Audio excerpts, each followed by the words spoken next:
What do you think are the chances that Ukraine's eventually going to be part of NATO? Non-existent. Non-existent? Yes. That's not going to happen. No. And this is the problem. We don't seem to understand that if we continue to insist that whatever remains of Ukraine become part of NATO, we're going to see hundreds of thousands of Russian troops on the Polish border. They're just going to roll right across Ukraine. It will not stop until they hit the Polish border and the Romanian border. That's very clear. That's not what he wants. And I keep trying to explain this to people. If you know anything about Western Ukraine, I grew up with people from Western Ukraine. They do not want anything to do with the Russians. And Putin knows that. He doesn't want to run the place, doesn't want to govern it. He just doesn't want it to be a platform for attack against Russia, which is what we tried to turn it into. I also think the majority of Ukrainians that are still there, and maybe even the majority that are away, they may not like Russians, but I don't think they support this war. And the reason I say that is that if you go back to the election that brought Zelensky to power, when he was picked up from nowhere as a comedian and sponsored by Kolomoisky, who's a very powerful oligarch in Ukraine, he ran on a peace platform. He said, if I'm elected, I'll make peace with Russia. Well, virtually everybody, something like 89%, went out and voted for it. They wanted peace with Russia. There were only very few people in the far west of Ukraine that didn't support that. So I don't think Zelensky is by any stretch of the imagination as widely supported as people think. And, you know, you talk about their situation right now. He has press gangs. Press gangs are groups of people that go out and forcibly drag Ukrainians into the Ukrainian military because they need manpower. He's now doing that in the far western portions of Ukraine where he said he wouldn't do it, in Galicia and in the Carpathian, what used to be called the Carpathian Military District. Ukrainians are leaving. Ukrainians are moving out. There are reports now that Ukrainians are actually stoning and in some cases shooting at these press gangs from the Ukrainian army in western Ukraine, that they don't want to go to war. They don't want to fight. We're getting reports that platoon and company-size elements down in southern Ukraine are defecting. They're simply saying, look, we've had it. We can't do this anymore, and they're coming across and surrendering. And very, very smartly, the Russians from the beginning have treated all of the Ukrainian prisoners very, very well. They have not harmed them. They have not abused them or brutalized them. They facilitated prisoner exchanges, whereas we've got videotape of Ukrainian soldiers kneecapping with AK-47s, Russian knees of soldiers that are in captivity. We have video of them executing because the Ukrainian soldiers that did it actually posted it on YouTube, on the internet. So he's run a very good campaign in the sense that he's made it very clear, we don't want to kill you. We're not really the enemy. We want this to end too. And it has had an effect inside Ukraine that we are not hearing about. These things are not reported to us in the Western media because it undermines the narrative. Did you see the Wall Street Journal story about a few days ago of Wagner mutiny revives U.S. fears over control of Russia's nuclear weapons? The Wagner paramilitary group failed insurrection in Russia led by Yevgeny has reignited concerns over control of Russia's nuclear arsenal.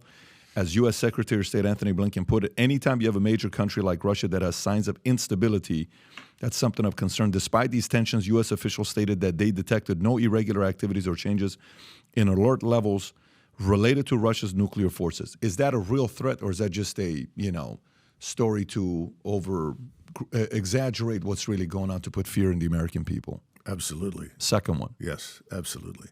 You're not hearing anything truthful from this administration.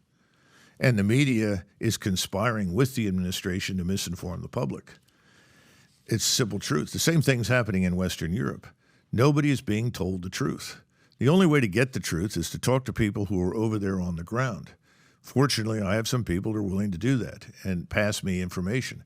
And we forget that there are people in Poland that have grandparents who are Ukrainians living in eastern Ukraine. We forget that there are people who are Slovakian, some are Czech, who actually have brothers-in-law or cousins working in banks in Moscow.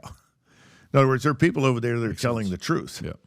I just don't think we're getting it, and I don't see any evidence that that's going to change anytime soon. And that worries me because if we continue to push this false narrative and we make it abundantly clear that there will be no negotiation, which is what we're effectively saying. Right now, Putin has the following choice. You can pull all your forces out of Ukraine. You can prepare to commit suicide in public and remove yourself from office, and then we'll talk. I mean, that's absurd. There's no chance of any of that happening. So where are we headed? I think we're headed to lots of Russian troops on the Polish border unless someone wakes up in Europe. And I think it could happen in Germany and it could happen in France, where those governments are very fragile right now. I think Scholz's approval rating is about 32 or 33%. If they get rid of him and you get a new coalition involving the Alternative for Germany and maybe even the left, on the far left, those two groups are all opposed to this war. And there is no support in the German population for going to war with Russia. If you ask anybody in Germany, are you prepared to suit up and go to the Eastern Front? Everybody says, are you out of your mind? Of course not. If that were to happen, then Putin would have someone he could talk to in Berlin. And Berlin then could conceivably lead us out of this dead-end road. But that hasn't happened yet. And again, I think that's something else that Putin is watching for. I think that's another reason why he's held back. Hadn't Russia and Germany grown close over energy deals and pipelines?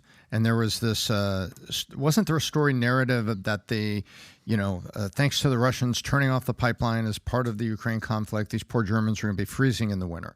And so aren't they in recent times, fairly dependent on Russia and probably, in a position where it might not be a bad idea to be the moderating voice? In 1914, Russia and Germany were each other's principal trading partners.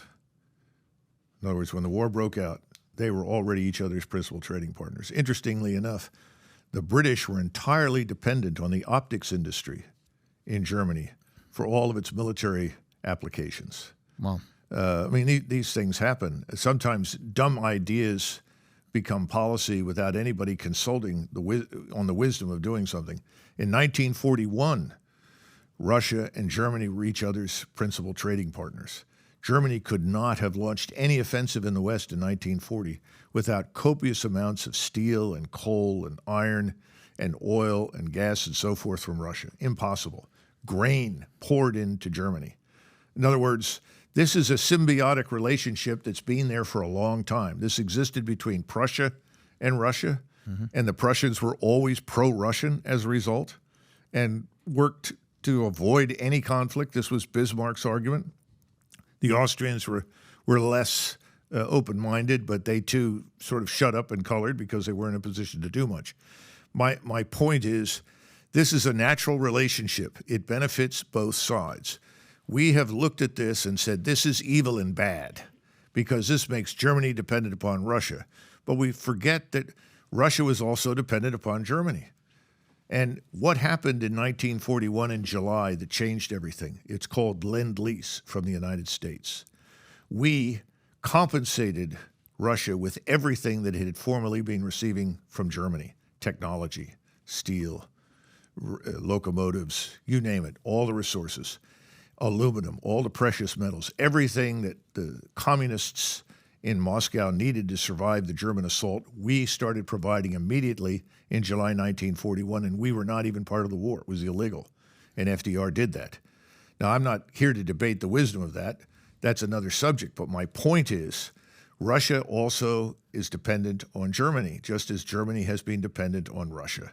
So the notion that it's a one-way street is just inaccurate and wrong. Happy 4th of July to you. We have a special event that's coming up with Tom Brady, Mike Tyson, and Will Guidara in Miami, Vault Conference. It'll be August 30th to September 2nd. This weekend for 4th of July, we're running a special. Buy one, get one free. Bring your spouse, bring your business partner, bring your running mate. If you haven't yet registered, click on a link below or above. Get registered. Looking forward to spending 3 days with you in Miami.